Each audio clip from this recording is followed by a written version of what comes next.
बड़ी बहू अभी हॉल में सफाई कर रही थी कि इतने में छोटी बहू एक कटोरी में तेल गरम कर ले आई और वहाँ बैठी अपनी सासू माँ से बोली, लाइए मम्मी जी, मैं आपके पैरों की मालिश कर दूँ।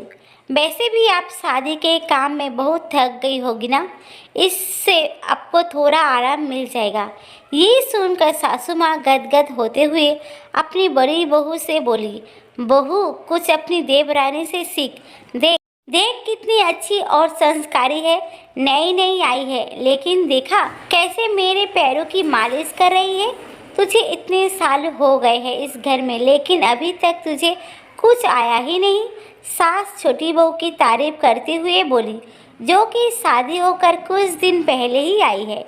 उनकी बात सुनकर छोटी बहू मंद मंद मुस्कुरा दी। आखिर उसकी तारीफ जो हो रही थी, जबकि बड़ी बहू अपने लगी रही। पता था ये तो सासू माँ का रोज का है। पहले पड़ोसियों की बहू से तुलना करती थी, अब खुद की छोटी बहू से तुलना कर रही है। आखिर उसे तो देखते हुए 5 साल हो चुके हैं। उसे तो आते से ही घर की सारी जिम्मेदारी दे दी गई थी, जबकि छोटी बहू को तो अभी जिम्मेदारी से काफ़ी दूर रखा गया था।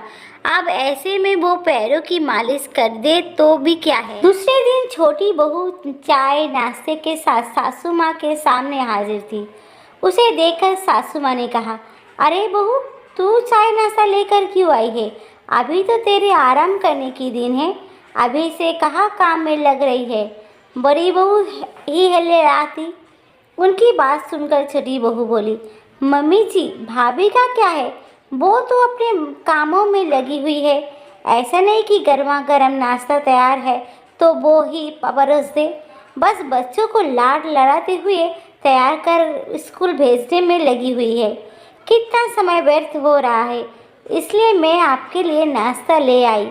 और फिर सासू माँ के पास नाश्ता रखते हुए बोली, मम्मी जी, मैं जब से आई हूँ तब से देख रही हूँ कि आप अपनी सेहत का बिल्कुल भी ध्यान नहीं रखती हो। आज से आपका नाश्ता और खाना टाइम पर देने की जिम्मेदारी मेरी है।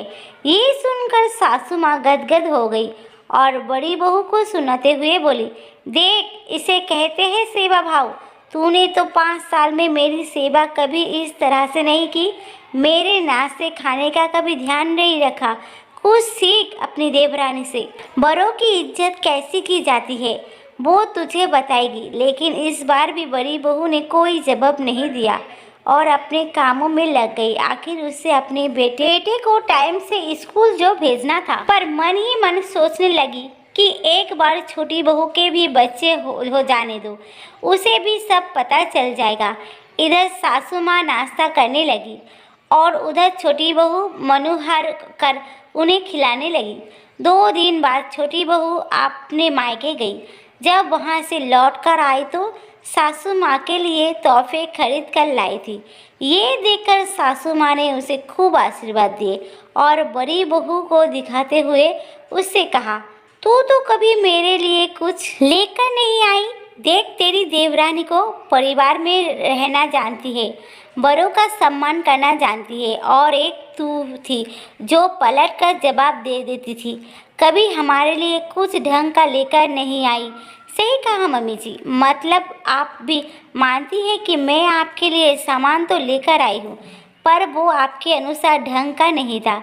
आप बताओ आप ही, जब आप मेरे मुंह पर ही मेरे लाए हुए तोहफे की बुराई कर देती थी तो भला मेरा आपके लिए तोहफा लाने का मन कैसे होगा। बड़ी बहू ने पलट कर कहा, बड़ी बहू, अपनी गलती तो तू कभी मानती नहीं है, बस पलट कर जवाब देने को तैयार रहती है। अगर मैंने पलट कर जवाब नहीं दिया होता तो आज आपकी छोटी बहू पलट कर जवाब दे रही होती, क्योंकि आपको बहू की लाई हुई सभी चीज़ों में कमियां नजर आती है। बड़ी बहू ने कहा तो सासू माँ तुन करते हुए बोली, बड़ी बहू, तुम्हें बिल्कुल तमीज़ नहीं है क्या? तुम छोटी बहू के सामने ऐसे कैसे मुझे पलट कर जवाब दे रही हो? यही सब सिखाया तुम्हारे परिवार वालों ने? अब तुम खुद अपनी इज्जत छोटी बहू के सामने घटाना चाहती हो तो मैं क्या कर सकती हूँ? मम्मी जी, नया 9 दिन तो पुराना 100 दिन होता है। अगर बड़ी बहू आपको पलट कर जवाब नहीं दे रही होती तो छोटी बहू को वो सब झेलना पड़ता जो आप बड़ी बहू के साथ कर चुकी हो, क्योंकि मेरी चुप्पी से आपकी हिम्मत बढ़ चुकी होती। बड़ी बहू ने जवाब दिया तो सासू माँ बोली, बहू मेरे मुंह लगने की ज़रूरत नहीं है, छोटी बहू तेरे जैसे नहीं है, वो सेवा भाव में कहीं पीछे नहीं है, उसमें तो संस्कार कूट कूट कर भरे हैं। मम्मी जी, छोटी बहू आपकी सेवा कर रही है, ये तो बहुत अच्छी बात है, लेकिन वो भी तब जब मैं खाना बना देती हूँ तो वो आपको लाकर परोस देती है। कभी उसे भी कहो कि खुद भी बनाकर खिला दे। मैं घर के दूसरे काम कर देती हूँ तो वो आपके पैरों की मालिश कर देती है। उसे भी कहिए कि घर के काम भी कर लिया करे। उसे लगता है कि मैं बच्चों में समय व्यर्थ करती हूँ, तो एक बार जब वो माँ बनेगी उस समय अपने बच्चों को छोड़कर वो घर के सारे काम के साथ आपकी सेवा कैसे करेगी वो भी देख लेंगे।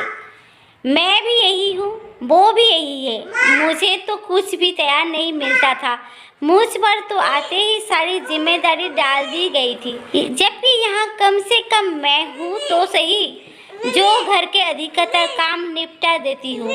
तो कम से कम आप तो बहुओं में तुलना मत कीजिए, कहीं ऐसा ना हो कि आपका तुलना करना इस घर को दो हिस्से में कर देगी और नाम बड़ी बहू को हो जाएगा।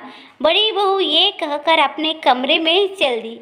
पीछे सासू माँ चुपचाप उसे देखती रही।